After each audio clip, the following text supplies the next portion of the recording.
क्या एक ऑडिशन में सेलेक्ट हो जाने के बाद एक एक्टर को डायरेक्टली मौका मिलता है शूटिंग में कैमरे के सामने परफॉर्म करने का? जवाब है नहीं। तो फिर ऑडिशन में सेलेक्ट हो जाने के बाद एक एक्टर को क्या करने की जरूरत है जिससे वो श्योर कर दे कि उसे कैमरे के सामने परफॉर्म करने का मौका मिले ही मिले? बताऊंगा मैं इस एपिसोड में। हाय, मैं हूं अमित झा और आप देख रहे हैं ages movie world. You get paid to fulfil your dreams. Audition में सेलेक्ट हो जाने के बाद एक एक्टर को सबसे पहले प्रोडक्शन हाउस की तरफ से कॉल किया जाता है और उससे उसका बजट लॉक किया जाता है। एक बार एक्टर का बजट लॉक हो जाता है, फिर उस एक्टर को प्रोडक्शन हाउस बुलाया जाता है अगले प्रोसेस के लिए। अगला प्रोसेस होता है स्क्रिप्ट रीडिंग का। ये स्क्रिप्ट रीडिंग क्या है? जैसा कि आप नाम से समझ सकते हैं, स्क्रिप्ट रीडिंग मतलब स्क्रिप्ट को पढ़ना। स्क्रिप्ट रीडिंग कई तरीके के होते हैं। टेक्निकल स्क्रिप्ट रीडिंग भी होती है जहां पे एक डायरेक्टर, कैमरामैन, राइटर मिलकर के स्क्रिप्ट के ऊपर डिस्कस करते हैं। वहीं दूसरी स्क्रिप्ट रीडिंग होती है एक्टर्स के साथ। आज के इस एपिसोड में हम जानेंगे दूसरे प्रोसेस के बारे में जहां एक एक्टर के साथ स्क्रिप्ट रीडिंग की जाती है। सबसे पहले जानने की कोशिश करते हैं कि स्क्रिप्ट रीडिंग के दौरान एक्चुअली होता क्या है। स्क्रिप्ट रीडिंग में ये कोशिश की जाती है कि डायरेक्टर अपनी बात को एक एक्टर तक पहुंचा सके और उसे ये समझा सके कि उससे एज एन एक्टर सेट पे वो क्या एक्सपेक्ट कर रहा है। दरअसल बात यह है कि बहुत बार स्क्रिप्ट में कुछ डिस्क्रिप्शन लिखे होते हैं और लाइंस लिखे होते हैं जिन्हें बोलने के तरीके अलग अलग होते हैं और एक्टर के जहन में हमेशा ये कंफ्यूजन बना रहता है कि इस लाइन को किस तरह से बोलना है। एग्जाम्पल के तौर पे बताता हूँ। मान लीजिए कि आपके सीन में लिखा है इमोशनली आप किसी दूसरी कैरेक्टर को ये बोल रहे हैं कि मैं तुमसे बहुत प्यार करता हूँ लेकिन कभी बता नहीं पाया।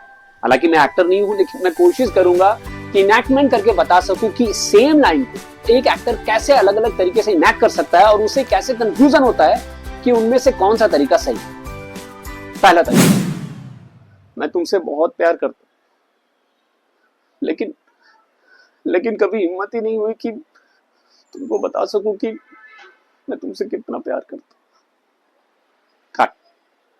दूसरा तरीका, मैं तुमसे बहुत प्यार करता हूं लेकिन कभी हिम्मत ही नहीं हुई कि तुम्हें बता सकूं कि मैं तुमसे कितना प्यार करता हूं। तीसरा तरीका, मैं तुमसे बहुत प्यार करता हूं लेकिन कभी हिम्मत ही नहीं हुई कि मैं तुम्हें बता सकूं कि मैं तुमसे कितना प्यार करता हूं। मैंने कोशिश की कि एक्टिंग करने के 3 तरीके आपको बताए जाए। इसके अलावा एक एक्टर के पास 50 और तरीके होते हैं सेम लाइन इनैक्ट करने के। अब उसके जहन में ये कंफ्यूजन हमेशा बना रहता है कि फाइनली शूटिंग के समय उसे किस तरीके से इनैक्ट करना है। इसी कंफ्यूजन को दूर करने के लिए उसे इस चीज का डिस्कशन करने का समय मिलता है स्क्रिप्ट रीडिंग के दौरान, जहां डायरेक्टर उसे बताता है कि उसे कौन सा तरीका चाहिए और फाइनली एक्टर का ये डाउट क्लियर होता है। बात ऐसी है कि जब भी कोई भी इंसान कोई स्क्रिप्ट पढ़ता है तो उसके जहन में एक कहानी बनती है, एक विजुअल बनता है। ऐसा एक्टरों के साथ भी होता है। अब स्क्रिप्ट रीडिंग के दौरान एक एक्टर इस चीज को देखता है कि उसके जहन में जो कहानी बनी है और डायरेक्टर के जहन में जो विजन है क्या वो सेम है। अगर सेम नहीं है तो अपनी कहानी को उसको डायरेक्टर के विजन से मैच करना होता है ताकि सेट पे कंफ्यूजन कम हो। ऐसा इसलिए क्योंकि सबको मालूम है कि सेट पे finally okay next shot director ही कहे। स्क्रिप्ट रीडिंग के दौरान डायरेक्टर आपके बॉडी लैंग्वेज पे भी मेहनत करते हैं।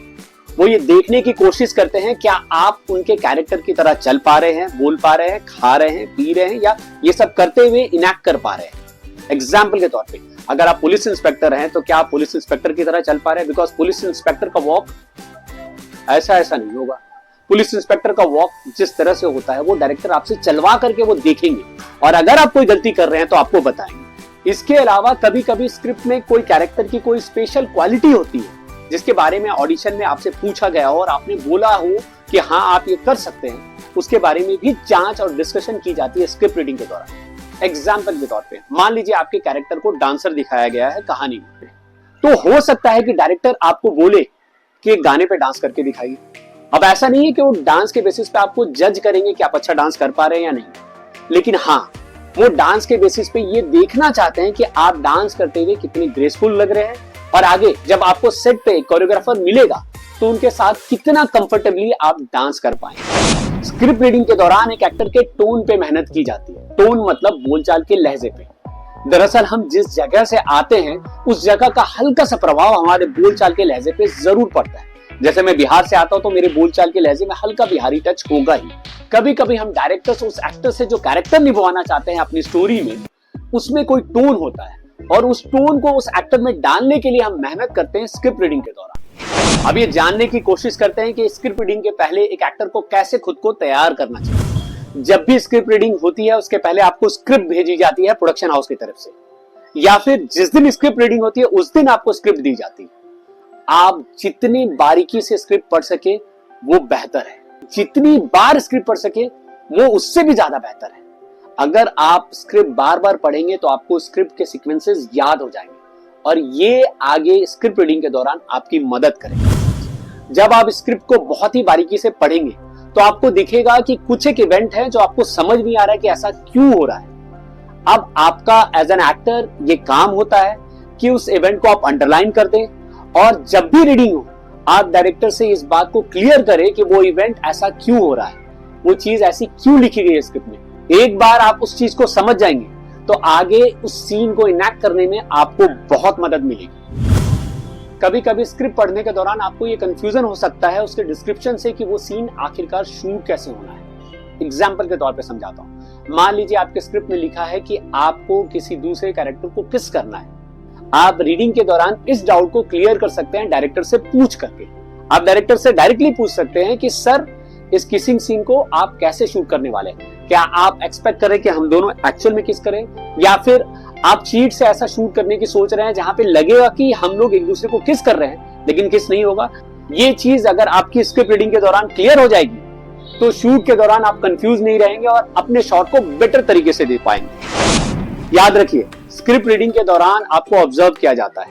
एक डायरेक्टर ये देखता है कि उन्होंने जो करेक्शन बताए हैं क्या आप उन करेक्शंस को अपने इनैक्टमेंट में इन्वॉल्व कर पा रहे हैं, क्या आपकी एक्टिंग में वो चेंज दिख रही है जो डायरेक्टर अब रीडिंग के बाद आप में देखना चाहते हैं। अगर आप ऐसा नहीं कर पा रहे तो हो सकता है कि डायरेक्टर आपको फाइनली शूटिंग के लिए ना बुलवाए और यही मेन रीजन बनता है आपके रिजेक्शन का, even if you got selected after audition. तो आपके लिए जरूरी है कि जो टिप्स मैंने बताए हैं उन टिप्स का इस्तेमाल करें और अगली बार जब भी स्क्रिप्ट रीडिंग का मौका मिले छा जाए।